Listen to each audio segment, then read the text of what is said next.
Welcome to this special edition of the Dream Big series, Season 2. There's a special makeup on my face which resembles a mask. Soon you'll know who my special guest is and why I look like a tiger. My name is Aremeyaw. I'm an undercover journalist in Ghana, and I have never revealed my identity to the public. I believe in journalism that produces results. Journalism based on hard evidence that will name, shame, and jail the bad guys. Mr. Aremeyaw, please tell us about the mask that you wear in public. When did you start wearing it? I started wearing my mask about 10, 15 years ago. It's not just wearing for wearing sake. It's worn because of the nature of my work.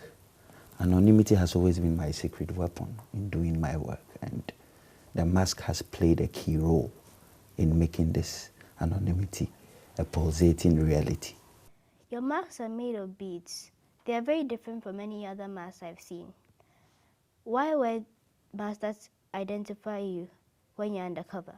Journalism has come from far away. I mean, it's started in the West, perhaps, and it's been properly developed in many institutions across the world. I have always said that everybody's journalism should be unique. And so my kind of journalism is unique to my people.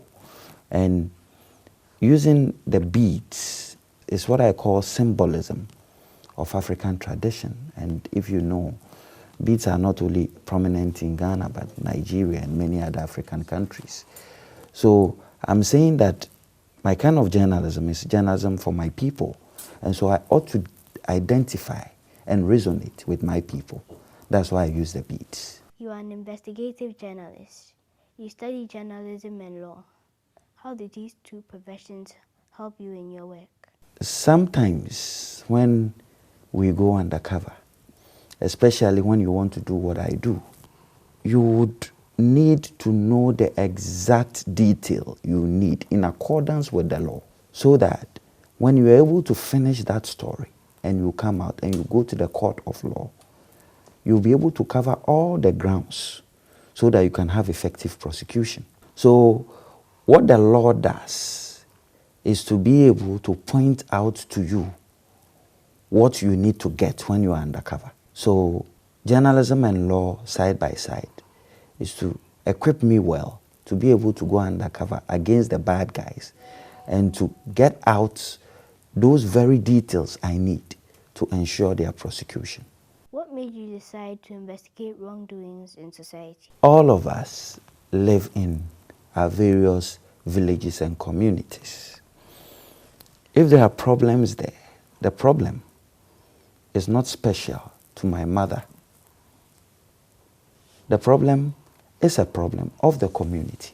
So when I decide to go undercover, my aim is to ensure that these problems are brought to an end, or better still, are minimized, to ensure that we have a somewhat problem-free society.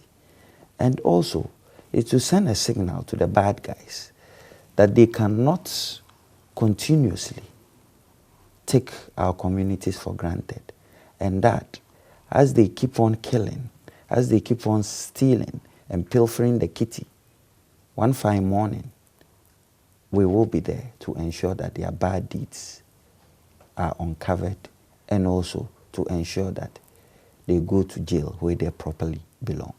You once posed as the father of a disabled child to expose a herbalist who was poisoning unwanted babies. Can you share this particular experience with us? I have done lots of work relating to children, and one that comes to mind is the spirit children phenomenon. When I posed like a father of a disabled child, the child was actually built out of prosthetic baby. And between northern Ghana and Burkina Faso, there is this age-old tradition that has gone on for over 100 years, where children who are born of deformities and children who are born with special talents are seen by those communities as possessing evil spirits. So when these children are born, they are fed with concoctions and they are killed. And whilst doing this investigation, I came across many people who had done this killing. There were some who said they had killed 1,200 babies. Some had killed 600 babies and all that. The aim of this investigation was to use this prosthetic child that I built as a bait for these men who claim to have spiritual powers to be able to foresee the faith of these children. And here, this spiritualist, with the baby, the prosthetic baby in front of him, was able to foresee that that child was evil. And how can you say a rubber, something built out of rubber, is evil? So it is to break the myth that surrounds our various communities, the lies that are used to perpetrate evil against children. And so this investigation was aimed at throwing light and to expose all these wrongdoers and put them behind bars. Yeah.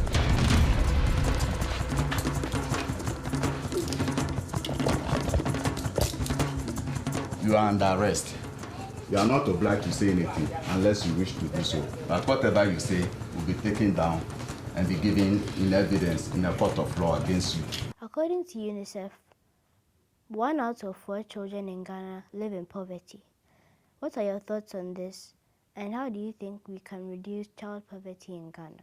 We need to take a more holistic and pragmatic approach towards the plight of children on the continent, not only Ghana, but other parts of the continent.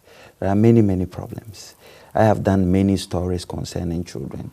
Child prostitution, Soja Bar, where I posed as a pimp, and then I secretly recorded video evidence of children who were being sexually molested.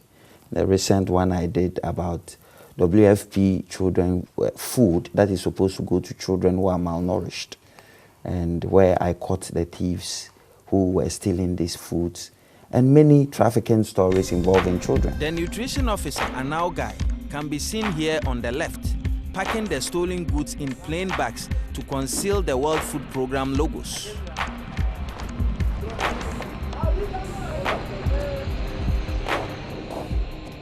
The bust begins. A police officer fires a warning shot into the air.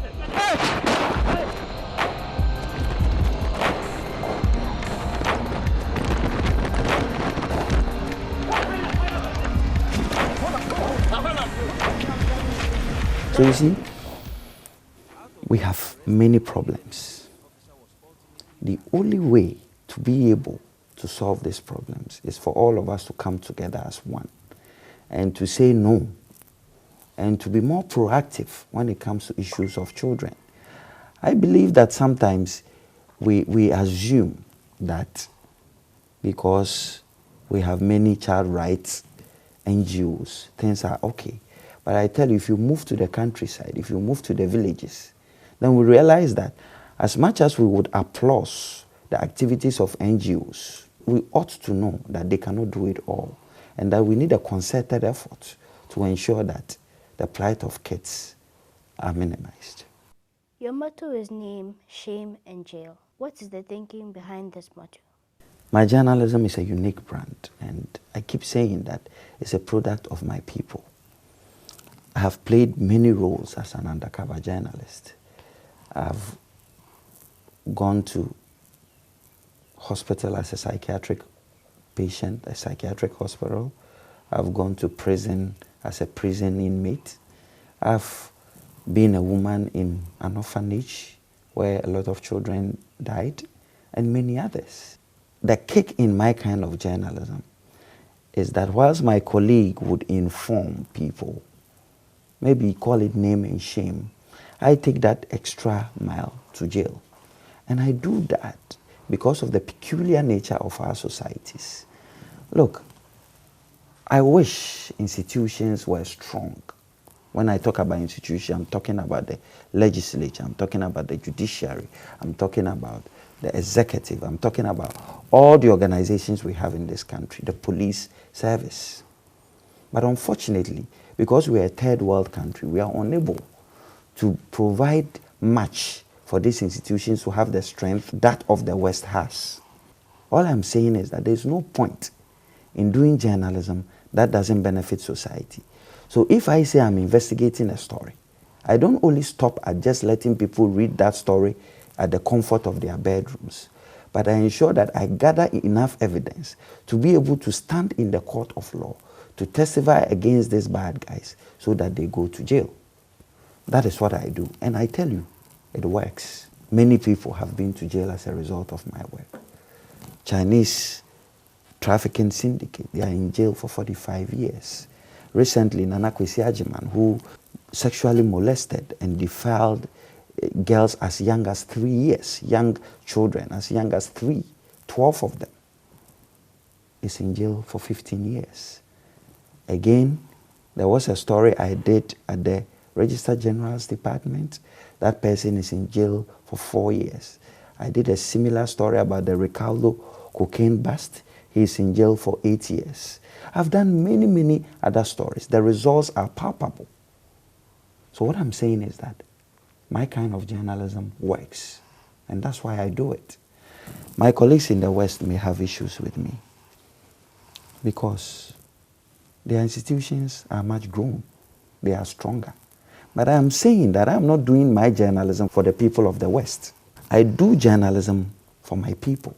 And when I say my people, I want to do that piece of journalism that affects my grandmother in the village. I want to do that piece of journalism that will make all of us proud of our various countries and better sell of our continent. I can tell you that it may sound controversial, but it has always worked, and I'm very proud of it. Are you threatened because of your work? Threats are the hazards of this profession, and I do not want to even relate it to just me. I think all my colleagues in the sub-region have their own forms of threats. But what can we do about this? Because I think that every other profession has its own challenges. Look, journalism is what it is. It's a hot kitchen. If you want to be part of it, come in, you're welcome. But if you feel the kitchen is so hot, you've got to get out of it. How do you choose which undercover work to pursue? The choice I make largely depends on the society and what it thinks of what the problem is. For example, if you look at the recent judges scandal, it was popular opinion among the people of Ghana that we should pick that topic and look at it. And that's why I went into it. Now, when you look at the spell of albino, where young children, their body parts are cut or better still hacked for ritual purposes in Tanzania, it was the wish of every Tanzanian that those bad guys behind it are exposed. Look where it was chopped off. Looks so real. A special effects company prepared this prosthetic arm, and I want to use it to scare witch doctors and prove that they are only talking nonsense when they try to sell their albino concoctions. It's so sad that you see children who otherwise would have bright future having their limbs chopped off. I can't believe how inhuman some people can be. So I'm a product of the society, and I listen carefully to what society says, and I take a step towards it. Would you stop these albino things? Utaacha. Ndaacha kabisa. You think you'll stop? Bring it. Bring my hand. Let's go. The money doesn't belong to you. Good. You see, we got him. Yes, good. It will not only be just this one. We are going round picking them one by one to ensure that we put them behind bars. The atrocities that they are perpetrating towards albinos are nothing but stupid. They have to stay in prison and keep the society safe. Kwa sababu yeye mwenyewe amekiri kwa kinywa chake kwamba anafanya. Kwa hiyo kazi naifurahia ni nzuri, iendelee. Mr. Anas, thank you. Sir, as a child, what did you dream about and how have you been influenced by those dreams? I lived practically in a military barracks, and I was very used to taking orders and instructions strictly. And that is also one of the reasons why I push. I'm a realist, and that I am 2 plus 2 is 4. I mean, you can't have 3.5. You can't, it's just 4. There's nothing you can do about it. And those ideals have shaped my thinking. And, journalism comes with you need a lot of patience and a lot of tactfulness. And you need to think on your feet whenever you are undercover. And I believe I imbibed all these pieces of, I would say, skills from the barracks life that I led. And I'm very proud of it. What made you choose Tiger Eye as the name of your company? I don't know whether you have taken a critical look at the tiger. In spite of its strength, there's something unique about the tiger that people don't usually pay attention to, because we always want to put our thinking into the strength of the tiger. But the unique thing for me about the tiger is the tiger has instincts that whoever is the tiger's prey, the first thing the tiger spots is the neck of that animal. That's what he goes after. For me, that's the symbolism. That you may have a huge elephant, you may have a huge issue, but if you don't aim well, if you don't watch well, if you don't go with pragmatic approaches and pragmatic solutions to that piece of work, you are never going to get results. So yes, Tiger Eye, because the eye does that great work of spotting where the neck is and going after that animal. And it doesn't matter how big you are as an animal. If they get you at the right spot, you will come down. And that's why the tiger is feared. And not because of its strength. Yes, partly because of the strength, but also partly because of its strategic thinking of how to bring down bigger animals. How and where do you find inspiration? I get the inspiration from the villages, from our parents, from the community, and from the tons of people who always say good morning and say congratulations and urge us on to fight. I must say, I don't do it alone. I have colleagues in other African countries who are doing so well and are also pushing the frontiers of democracy. Look, what we are looking for is a better society. And it does not lie only in my hands. You are the nurse of your school. She's the nurse of her village. If we all come together and become various nurses in our communities, I think we'll have a better community, and then we'll be able to push the frontiers of our democracy, and we will ensure that we have better transparencies of our various democracies. That's what we are looking for. What are the books you read and why?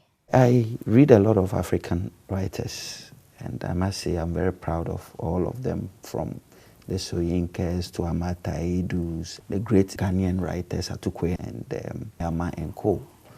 I also love to read investigative novels, and then better still, folklore. I'd really love to. I connect very well with the villages, and anything about it gets me thinking and gets me to read and read and read. Who has influenced you the most? Many of our leaders have. I cannot put it into one person. I think that the key thing, of course, I learned journalism at the feet of Abdul Malik Kwekubako Jr., who is the editor-in-chief of the New Crusading Guide, and I take a lot of inspiration from him. Besides him, there are other many notable journalists who fought battles, called the Eben Kwakus, the Kofi Kumsons, the Kwesi Prats, many of them, Kweku Sechiado. And I think that taking inspiration should not be a 9-day wonder. I take inspiration every day. Sometimes there's a young journalist who's done a great piece of work. I take it, I go through it, read it carefully and learn. So for me, inspiration is not about the old. It can be you. If I need to take it from you, I will, because my work, I don't have a second chance. If I make a mistake on the field, I'm gone. You won't get me to interview me again. So I keep an open mind and I read. That's what gets me going. There's a saying that True prophets are normally not recognized by their own people. But in your case, majority of your colleagues and Ghanaians as a whole admire you for your groundbreaking works in investigative journalism. The Ghana Journalists Association in 2011, at its 16th Awards, conferred you on the title, The Bastion of Investigative Journalism in Ghana. You won the Best Investigative Journalist Award 4 times back-to-back. After that, you decided not to contest again to give others a chance. Do you regret this decision? First of all, I must say that the GJA has been the backbone of the work that I have done over the years. I recall my early days when I used to come here during training workshops, and I took a lot from the GJA, and I felt that I had to give back to the GJA. And so when I got these awards, I felt that, look, it's about time I just say no. Let's let the young colleagues come back for it. And I'm so proud of that decision because it's opened up for a lot more young journalists to feel that if they try to push the frontiers a little bit, they would be able to attain any height.